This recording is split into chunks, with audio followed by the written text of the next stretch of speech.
На болотах радость несусветная. Разбомбили детскую больницу в Киеве. Хороший русский Албуров даже уточнил, что ее разрушил Путин.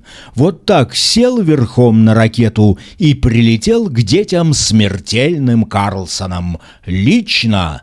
Нет, русские скоты, это ваш сплоченный пещерный коллектив убивает людей, и перевести стрелки на какого-то бешеного карлика не получится. За одну лишь атаку 8 июля вы умудрились убить 38 мирных украинцев и покалечить еще 190. И не нойте про то, как вас всех не надо под одну гребенку, потому что вы не все такие, все поголовно. Зарплату на болотах получаете, налоги платите, на заводах пашете, казну наполняете, производство ракет оплачиваете. Кстати, ваши снаряды косят насмерть всех. Под одну гребенку, не разбирают, кого не жалко, а кого надо бы пощадить. Единственное, чего вам с таким счастьем не хватает, это пары сотен томагавков по вашим заводам, базам, лабазам, театрам, борделям и молельным домам. Укрывайтесь где хотите, накрывает Москву-Сити. Было дело, когда советский прокурор Руденко белугой выл в Нюрнберге о коллективной ответственности всей немецкой нации. Чем же русские отличаются? Да ничем.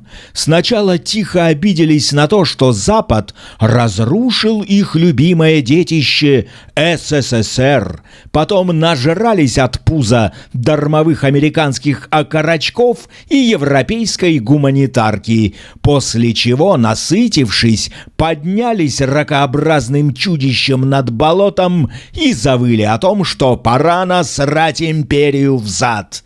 И потекли сортирной жижей по планете, разбрызгивая вокруг себя говно и кровищу. Украина не могла избежать роли жертвы, и Грузия не могла. Тем досаднее, что грузины забывают о вторжении русской нечисти в 2008-м.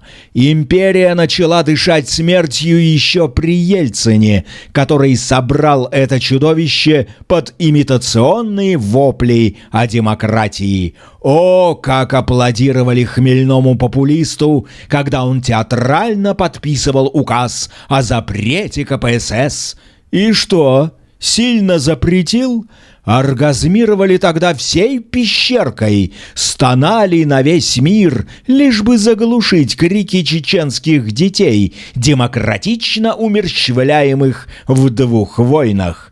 На болотах агрессию в отношении суверенной Чечни никто не осуждал, разве что единицы, которых тотчас клеймили как изгоев. И вторжение в Грузию было встречено рукоплесканием совков, и Крымская весна. Путин лишь искусно играл на настроениях масс и вовремя исполнял социальный заказ населения, маниакально поднимающегося с колен.